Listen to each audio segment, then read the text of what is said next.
Varahi silks వారి grand festive celebrations పొందండి 10,000 రూపాయలు ఆపై కొనుగోలుపై బంగారు నాణెం ఉచితంగా. ఈరోజు జగన్మోహన్ రెడ్డి గారు రాయలసీమ ప్రాంతంలో ఉండేటువంటి వెనుకబడినటువంటి ప్రాంతాలు కరువు కాటకాల బారి నుండి బయటపడగొట్టాలి, వీళ్ళందరికీ శాశ్వత పరిష్కారం చూపించాలి, ఏదైతే ఆంధ్రాకు రావాల్సినటువంటి వాటాలను ఎటువంటి పర్మిషన్ లేకుండా పాలమూరు రంగారెడ్డి కానీ డిండి కానీ కల్వకుర్తి 25 టీఎంసీ నుంచి 40 టీఎంసీలోకి తీసుకొని పోవడం కానీ ఇవన్నీ కూడా పర్మిషన్లు లేకుండా అక్రమంగా కట్టుకుంటున్నారు. మన రాయలసీమ ప్రాంతము ఆంధ్ర రాష్ట్ర ప్రాంతము నష్టపోతున్నారు. కాబట్టి దీనికి మనం కూడా ఒక 800 ఫీట్లో ఒకటి రాయలసీమ ఎత్తిపోతల పథకాన్ని మనం కూడా స్టార్ట్ చేసి తర్వాత గ్రీన్ ట్రిబ్యునల్లో పర్మిషన్స్ తీసుకోవచ్చు అనే దాంట్లో ముందరు పోయినారు. ఈరోజు పర్మిషన్ లేవని మనల్ని కాబట్టి ఆపినారంటున్నారు. మరి డిండి మీరు ముఖ్యమంత్రిగా ఉన్నప్పుడు కల్వకుర్తి 15 టీఎంసీలు పెంచినప్పుడు మీరేం చేస్తున్నారు? పాలమూరు రంగారెడ్డి పర్మిషన్ లేకుండా డిండి కడుతుంటే మీరు ముఖ్యమంత్రి కంటే ఎందుకు ఆపలేకపోతున్నారు? దానికి సమాధానం చెప్పండి. ఈరోజు మేము ఒక్కటే చంద్రబాబు నాయుడు గారికి డైరెక్ట్గా క్వశ్చన్ అడుగుతున్నాం.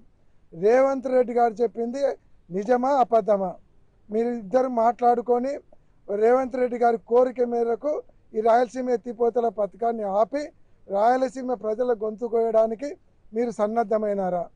మీరు నిజమైతే నిజం అని చెప్పండి, లేదు మీ ఇద్దరు మాట్లాడుకోలేదంటే రేవంత్ రెడ్డి అబద్ధాలు చెప్తున్నాడు, రేవంత్ రెడ్డి నువ్వు నా శిష్యుని కండి, నువ్వు అసెంబ్లీలో ఇట్లా అబద్ధాలు చెప్పకూడదని రేవంత్ రెడ్డి గారికి సలహాలు ఇవ్వండి.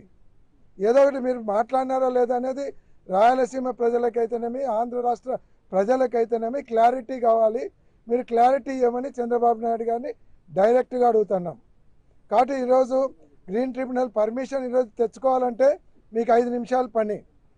ఎందుకంటే మీరు సెంట్రల్ గవర్నమెంట్లో మీరు కూడా పార్ట్గా ఉన్నారు. మీరు కూటమి ప్రభుత్వం చెప్పుకుంటున్నారు.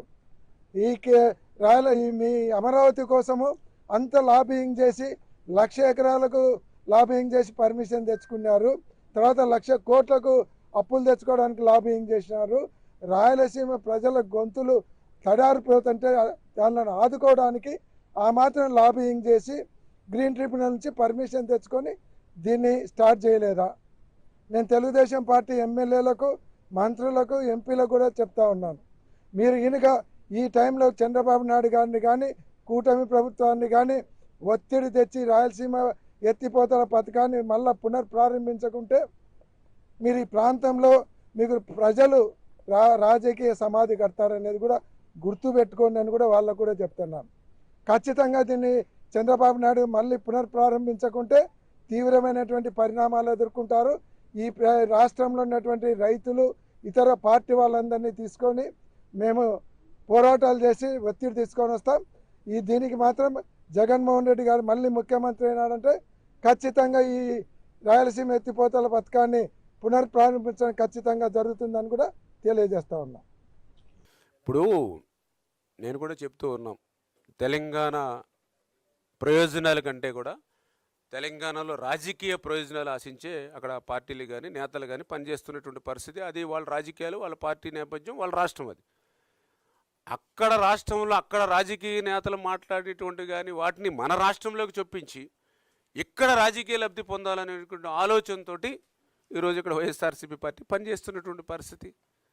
ఏదైతే ఇప్పుడు మీరు చెప్తూ ఉన్నారు, ఏదైతే ఈ యొక్క ఈసీ క్లియరెన్స్కి సంబంధించి మీటింగ్స్ అని ఏదైతే ఇప్పుడే మేము చెప్పాము. ఎందుకంటే అబద్ధాలకి అసత్యాలకి ఆయన బ్రాండ్ అంబాసిడర్ అని చెప్పి 2020లో ఈయన తీసుకొచ్చినటువంటి ఎత్తిపోతల్ని 4 సంవత్సరాలు, మరి 4 సంవత్సరాల్లో మీరు ఎందుకోసం మరి ప్రయత్నం చేయలేకపోయారు ఈ ఈసీ క్లియరెన్స్ తీసుకోవడానికి? మీకు చిత్తశుద్ధి ఉంటే మరి 4 సంవత్సరాల్లో ఎందుకు డిపిఆర్లను ఆమోదించుకోలేకపోయారు? మీకు చిత్తశుద్ధి ఉంటే మరి ఆ రోజు ఉన్నటువంటి జీవో కూడా 364 జీవో అంటే ఏదైతే మీరు చాలా క్లియర్గా ఇది డ్రింకింగ్ వాటర్ మాత్రం ఎందుకు మార్చుకోకున్నారు? ఇది సాగునీరు కాదు, మీకు చిత్తశుద్ధి ఉంటే ఇది త్రాగునీరు కాదు, ఇది సాగునీరు కోసమని చెప్పి 364 జీవోని 2023లో ఎందుకు తెచ్చుకున్నారు?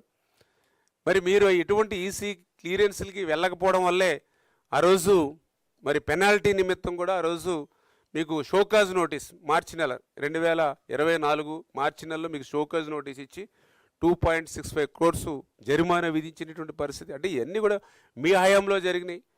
దాని ద్వారానే మొన్న ఏదైతే మీరు చెప్తూ ఉన్నారు ఈసీ, అది ఇంటర్నల్ మీటింగ్స్ని మనకు ఆహ్వానం లేనటువంటి మీటింగ్స్ అవి.